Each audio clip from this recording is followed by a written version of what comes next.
अस्सलाम वालेकुम जी। तो मैं उम्मीद करता हूँ आप सब खैरियत से होंगे, फिट फाट होंगे, खुशबाश होंगे। तो मेरे बेटा आज हम टॉपिक जो पढ़ने वाले हैं वो हमारे पास है 1.7, जो कि हमारे पास है मैकेनिकल एंड इलेक्ट्रॉनिक पैनल्स।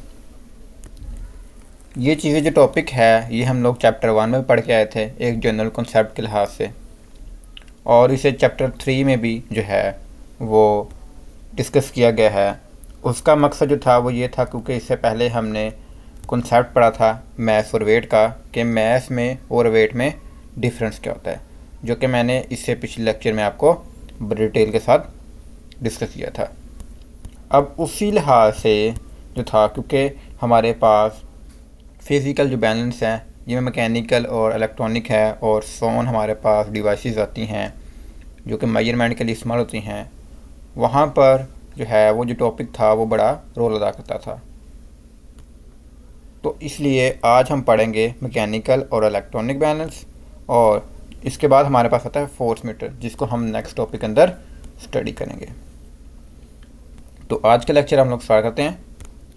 तो देखो हमारे पास जनरली क्या लिखा हुआ है यहाँ पे, physical scales are commonly use to compare mass of object और to weight of object by balancing them with standard.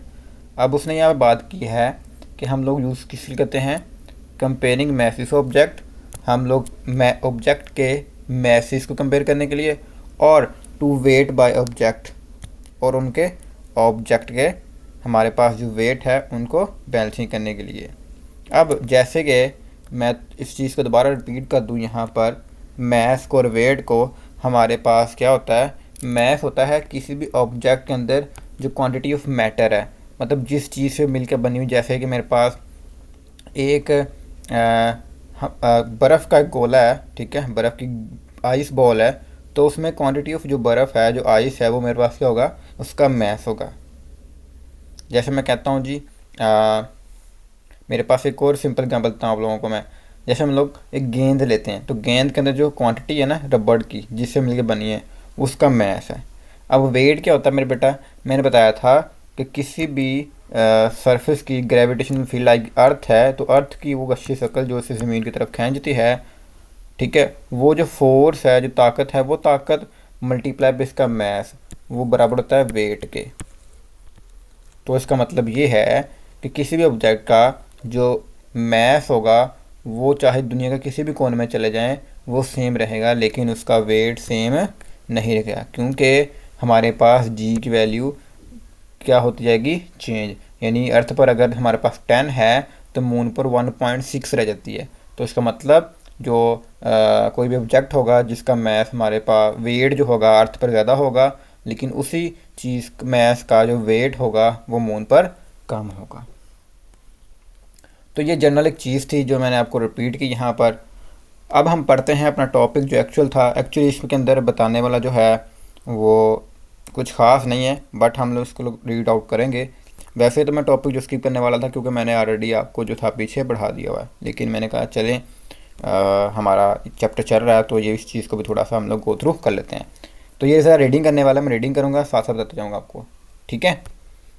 और इसके अंदर से जनरली सिर्फ आपको याद करना होगा, इसमें से क्वेश्चन जो है MCQs बनेंगे, ये शॉर्ट क्वेश्चन बन सकते हैं, वो भी मैं आपको बता दूँगा। तो खैर हम टॉपिक की तरफ बढ़ते हैं। तो जैसे कि यहाँ पे लिखा हुआ है कि मैकेनिकल बैलेंस कंसिस्ट ऑफ हमारे पास rigid horizontal beam that oscillated on this central knife is edge a फेगुलरम।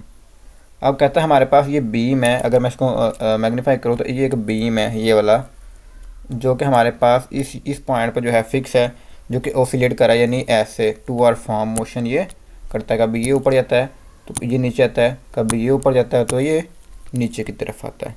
कहता है it consist of and knife is equal distance from this centre. हमारे पास क्या होता है, यहाँ पर एक सुई लगी होती है, ठीक है, जो कि दोनों के जो है इक्वल डिस्टेंस होती है। Two panel are hanged from the bearing on the end of the knife edge. तो हमारे पास क्या है जी, यहाँ पर दो हमारे पास हैग है, यानी पोर्शन है जिसके अंदर हम कुछ चीज़ें जो है वो रख सकते हैं। The material to the weight is put in one pan, और इनमें से एक पैन के ऊपर हम लोग मटेरियल को रखते हैं और दूसरी तरफ हम लोग वेट को रखते हैं, जो मैसेज जो जिसके ज़रिए हमने कंपेयर करना है। Standard weights are put on the other pan. तो जो स्टैंडर्ड वेट्स हैं, जो जैसे हम लोग देखते हैं दुकान से शॉपिंग वगैरह करने जाएँ तो यहाँ पर हम लोग जो सब्ज़ी वगैरह या कोई भी जो चीज़ होती है वो रखते हैं, और इस साइड पे हम लोग जो वेट होता है, जो पत्थर लोहे के जो बने होते हैं जिनको हम लोग वेट बॉल्स कहते हैं, वो हम लोग यहाँ पर रखते हैं। The deflection of the balance may be indicated by the pointer attracts to the beam. The weight on the panel are adjusted to the bring the beam to equilibrium.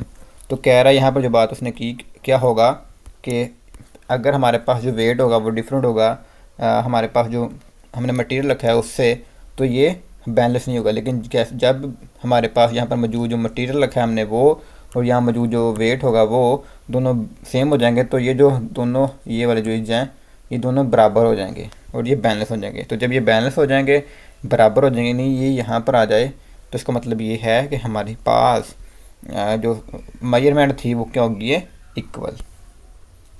उसके बाद हमारे पास एक और तरह का हमारे पास मैकेनिकल बैलेंस है, तो ये भी यहाँ पे लिखा गया, पढ़ता हूँ मैं।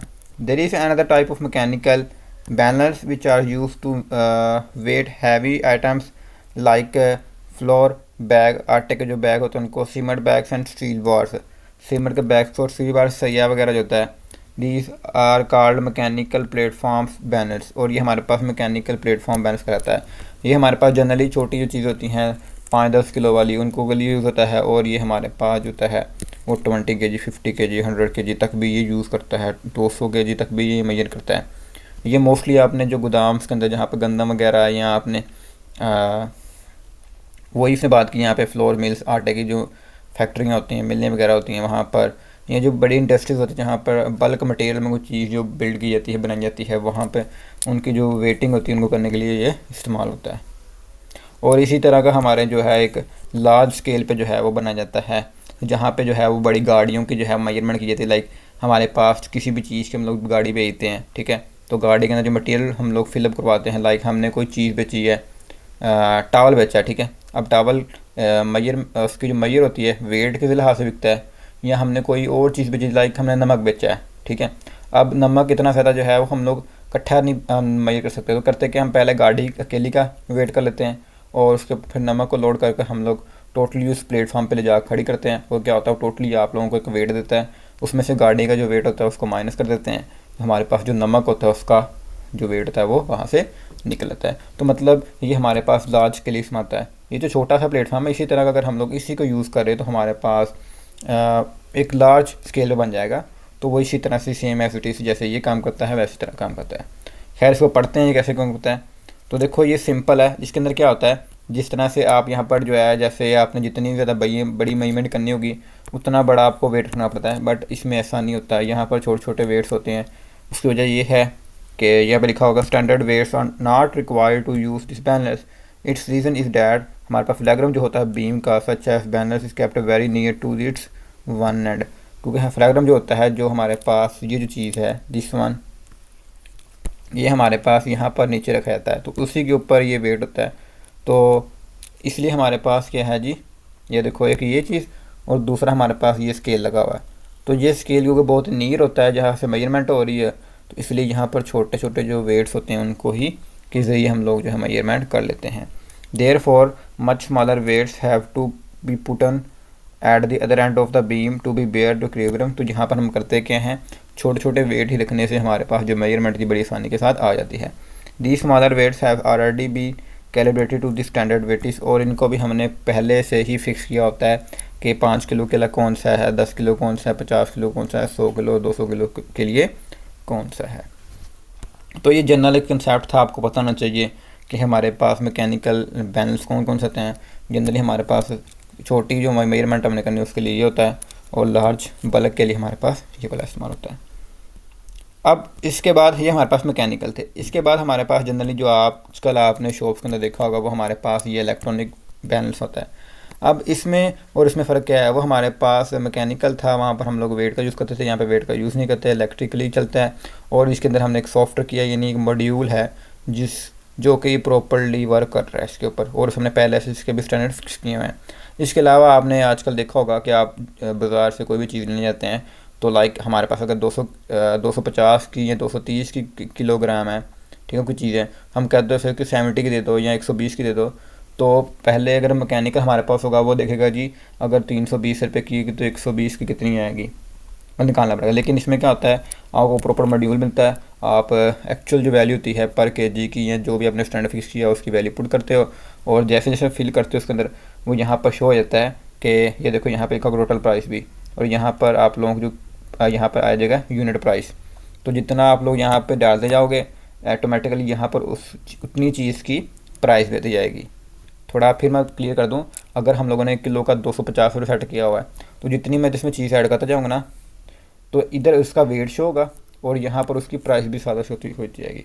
तो ये एक इससे ज़्यादा इम्पैक्ट रखता है इन सब से, ठीक है। अच्छा, एक और चीज़, अब यहाँ पर आपका क्वेश्चन ये भी पैदा होगा कि सर ये छोटी चीज़ों का इस्तेमाल तो ऐसा नहीं है। जिस तरह से ये वर्क करता है सेम एज इलेक्ट्रॉनिक्स हमारे पास बैलेंस भी है जो कि इसी लार्ज वर्क के लिए भी इस्तेमाल होता है, ठीक है। तो पहले ये इस्तेमाल होते थे, लेकिन आजकल हमारे पास ये वाले इस्तेमाल हो रहे हैं। खैर, इसको हम लोग रीड आउट कर लेते हैं एक दफ़ा। तो यहाँ पर लिखा होगा no standard weights are required to use in electronic balance, only it has to be connected to the power supply से कनेक्ट करना पड़ता है। देर आर सम मॉडल्स, यहाँ पे मॉडल्स होते हैं which can operates by using dry batteries, हम लोग बैटरीज के जरिए को यूज़ करते हैं।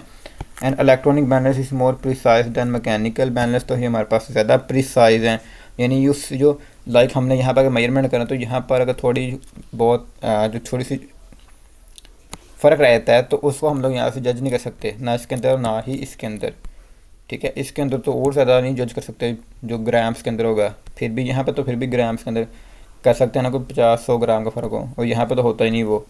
तो इसलिए यहाँ पर भी होता है लेकिन हम लोग निगलेक्ट कर देते हैं मोस्टली। लेकिन इसके अंदर जो है 1-1 ग्राम का जो हम लोग मेजरमेंट कर सकते हैं।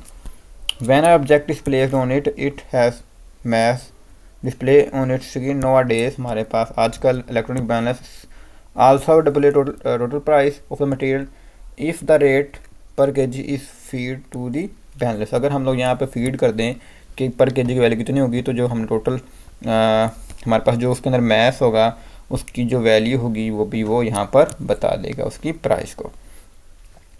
तो ये था आज का लेक्चर जिसके अंदर हमने देखना था कि हमारे पास मैकेनिकल बैलेंस क्या होता है। तो मैकेनिकल बैलेंस हमारे पास 2 तरह के होते हैं कि जनरली हमारे पास स्मॉल मेजरमेंट के लिए और एक हमारे पास लार्ज मेजरमेंट के लिए, और इसी तरह से हमारे पास इलेक्ट्रॉनिक बैलेंस है।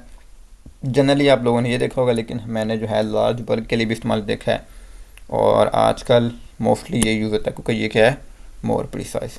अगर आपको पूछा जाए तो हमारे पास फिर मैकेनिकल बैलेंस क्या होता है, तो मैकेनिकल की बैलेंस की आप यहाँ से इसके आंसर भी दे सकते हैं। इसके अलावा आप इसको जो है जनरली शॉर्ट फॉर्म में की पॉइंट में जाके भी जो है वो आप लोग यहाँ से कर सकते हो, आपको यहाँ से भी इसकी डेफिनेशंस मिल जाएंगी, ठीक है।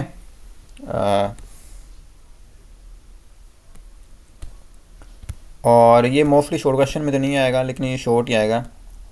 तो शॉर्ट के लिए जो है आप लोग इसको तैयार कर सकते हैं। इसके बारे में आप जनरली बता दें, ये वाला पोर्शन अगर कर लें यहाँ से लेके मैकेनिकल वेव से लेके, और ये सारे ही कर लें, छोटा सा तो है, ठीक है। और इसी तरह से ये वाला भी कर सकते हैं, और ये वाला जो है यहाँ से लेके यहाँ तक बनता है ये सारा, ठीक हो गया। तो ये था आज का लेक्चर। फिर भी किसी क्वेश्चन हो, कोई क्यूरी हो, कोई डाउट रह गया मेरा बेटा, तो कमेंट सेक्शन में जाकर ज़रूर पूछिएगा, क्योंकि हमारी हमेशा कोशिश रहती है आपके लिए बेस्ट से बेस्ट वीडियो लेक्चर किए हैं। तो आज के लिए जाकर जी, अल्लाह हाफिज़।